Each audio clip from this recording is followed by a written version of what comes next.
this team is like the slacker kid that has all the ability in the world and just does barely enough to skid by. Mm-hmm. And that bugs me. I think that is my biggest problem with this team. Well, and they're being dragged by about like 3 or 4 players who's like doing like carrying the team. You got King, BB Mallory, Jalen, and Bolden, and the rest are just along for the ride. It seems. You mean a whole bunch of kids from not South Florida that transferred in and aren't a part of the garbage culture that we have on the team? We should only recruit in the county of Dade. I don't want anybody else.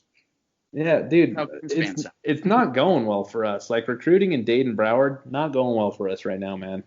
Except this class, we have done a really good job this class. Agreed, and that's not perpetual. I'm not saying that forever, right? I'm just saying that has not gone well for us on this current roster, because like you said, our team is being dragged forward by a kid from Houston and 2 kids from California. Or I guess, one from California, one from Las Vegas. There's nothing Dade and Broward about this team that's helping us. Yeah, I mean, the one big play a game that Nesta makes, that's big. Gilbert Frierson, he's a Dade guy. He's been huge. Been a pleasant surprise. But no, you're completely right, man. Even Brevin he's a Vegas guy. Will Mallory is from like Duval. So yeah. I admit, like, one of my greatest pet peeves is when people get mad that we are not going after every kid in South Florida. I'm like, well, it's not some of our greatest players in the history of our program, Ken Dorsey, Reggie Wayne, Ed Reed, all these guys, they're not from Miami. Yeah, and you know what? Like, I honestly don't care where a kid is from. I just want them to be good. And I want them to have like a good head on their shoulders, right? Exactly. And like, I really don't care where they're from. They could be from Utah, California. They could be from Dade and Broward. That doesn't matter to me. And maybe I'm in the minority because I'm not from South Florida, and that's fine. Like, it's not worth fighting any Twitter people that have beef with that. But what I'm saying though is, like, we need to figure out this culture, because you're right. Like, we're being dragged to these wins by 3 kids that like are new to this program. They aren't a part of this program, and that is so terrifying to me. I am a pessimist. Like, that is fine. However, what happens if the transfer portal doesn't exist? Like, I mean, yeah. I mean, the what these like, it's just that these like and I like. Some of the South Florida attitude is really, really annoying, and I love that these portal kids have come in and they have made the biggest impact. Yeah, I think it's just like hopefully it's humbled the Miami and Broward guys. So I hope so, but our team kind of has the same diva attitude. It's like, whatever, like, I'll just, you know what? Oh, NC State's gonna score 41. Okay, I guess we gotta score 44 today. It's like, dude, why not just score 70? Like, you're way better than them. Yeah. Why not just play hard all game? Why not just do your assignments? Why not, Why not stay after practice on the jug machine? Exactly. Like, we have so much more talent than these other teams, and, I don't think that we're as talented as teams like Notre Dame and Clemson. We're not. However, we are more talented than Virginia. You know why? Because Virginia just lost half their team last year. Yeah. And we were probably more talented than them last year too. But they just lost half their team. We are more talented than Virginia Tech, who's missing half their team to COVID. We're more talented than NC State's backup quarterback. We're more talented than Pittsburgh's backup quarterback.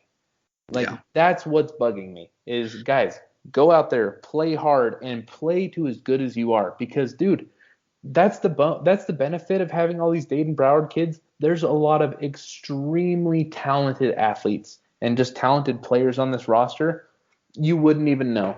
You wouldn't know sometimes watching our guys, because, like, we're beating the backup quarterback of Pittsburgh by 5 points. It's just such a lax culture. It's changing for the better. I think we can both agree on that. But it's like if when you have like your veteran wide receivers and everything say that they weren't staying after practice, like that, you're not. How do you expect to win? Yep. And Hartley has earned my respect since then because he's stepped up, and that's all I asked for, right? All I ask for is that people step up and do it. But dude, come on, guys. Like that's the attitude that we're talking about right now. Stop worrying about what Canes fans are tweeting. Stop posting pictures at damn gas stations. Go work. Like exactly. King, like there's I don't it and got me on a tangent now, man. You got me on a tangent. Well, I mean, that's what I do. But that's the kind of culture that gets passed down through the generations of Canes players too. Because I mean, think about it. Okay, say that you're, Dazzlin Worsham or you're Xavier Restrepo. I mean, I don't think Restrepo would buy any of this anyways because he's has too good of a head on his shoulders. But let's say you're a true freshman wide receiver. I shouldn't use names because I don't know any of these guys, right? You're a true freshman wide receiver. You show up and you're at practice, and then the senior classmen are like, "Hey, let's all practice is over. Let's leave." And then you're like, "Hey, well, aren't we gonna hang out and work on the jugs?" No, we don't do that here. Ugh. It's like, well, guess what? You just established a habit for the whole wide receiver room, the whole freshman class for the rest of their career. If they see the veterans guys not doing, putting in the extra work, then they think, oh, it's okay. Exactly. And that's what happens. The captains of that position room are like, no, we don't need to do that here, man. We don't do that. We don't put in the extra work because it doesn't matter what they're going to do, honestly. It doesn't matter. It doesn't matter for 2 years. Yeah. So, I mean, that's all I'm saying, though. That's what pisses me off the most. Respect to Mike Hartley that he's gone for 300 yards in the last 2 games or whatever. That's great. But, geez. You know what? That's why I love Jimmy Murphy. I'm not going to say give me a team full of Jimmy Murphys because we may go 1-12, but give me a 3-star offensive lineman from Wisconsin who works his ass off and stays after. Give me him over a 4 or 5-star guy from Dade or Broward that is just coasting. And people down here and all Canes fans are so enthralled by them because they're from the crib and of course they're going to be good. And we don't give me the guy that's going to make the culture better. Exactly. That's all that matters is what's between the ears, man.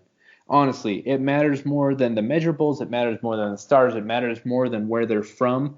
It all matters what's between the ears and how hard, how dedicated you are to making Miami great. Yeah. Making yourself great and making the program great. And, we do have some of those kids on the team. Dude, how can it not give you chills to watch Bubba Bolden with a split open nose, barking on the sideline, trying to fire everyone up? Yeah. That is inspiring, Dude, and probably a lot of the guys that have been on the team for a while probably were looking at what's going on? Is he okay? Why is he so mad? Right? Did he catch us not working after practice? I just want players that don't we just have I don't know how we got started on this, but I don't want the guy anymore that is okay with losing. That is the biggest thing. Yeah. Dude, they've become so complacent with mediocrity. Yeah. Well, I'm really glad that last season that I didn't have any Twitter notoriety because it was bad, dude. I agree with you, and to that point, a lot of it was conjecture and what's it called when you hyperbole, right? When you exaggerate. So a lot of it was hyperbole, but there are some tweets where I literally was like, kick everybody off the team and just bring in new guys that just try. I don't care who it is. We could have a big dude 400 pounds playing quarterback. I don't care as long as he will lay his body on the line to win games. That's all I want. I don't care what the rest of the team looks like. Give me a guy that is going to I hope Blades is spending every after practice every day. I hope he is staying on Green Tree, working and busting his ass off to win back that starting job. I hope it pissed him off and motivates him, not pisses him off and well, I don't need this team. Yeah, and I don't know Blades from Adam, so I can't even guess whether he is or not. But I'm saying that like that is the difference between a winning attitude and a losing attitude, right? The winning attitude is like, oh man, someone just beat me. Well, guess what? That's never gonna happen again because I will take this into my own hands. It will never happen again, right? And versus the attitude of like, oh man, someone beat me out. Okay, well, I'm gonna bounce for a little bit. I'm gonna take a personal week. Like, like I just, man. Yeah, I don't get that mentality. I don't get it.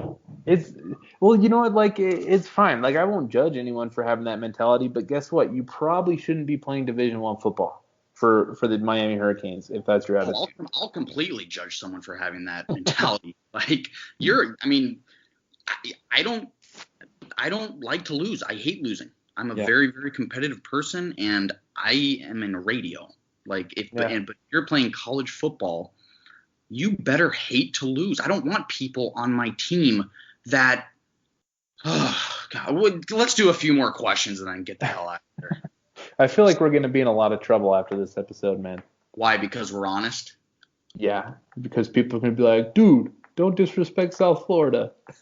You're not even from the hood. Like, you're not from the crib. Like, you don't know. I'm like, it's not even about that. Like, it's not. It's, dude, I don't care where people are from. Like, just play hard, win games, and you are welcome to be a Hurricane in my book. Yeah, welcome to the family. Exactly. Okay. Let's see. Worst Canes alternate uniform in recent memory. We are going to have such different ones on this. Oh, yeah. Oh, I love the uniform questions. What would you consider recent memory? Like 5-10 years? Yeah. Let's go since Coker got fired. Let's say that. So Randy Shannon, Al Golden, Mark Richt, Manny Diaz. Okay. Easy.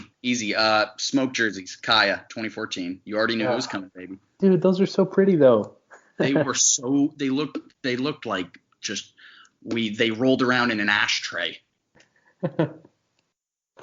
You mean like smoke? Yeah, I hated those. What else did I hate? I hate a lot of.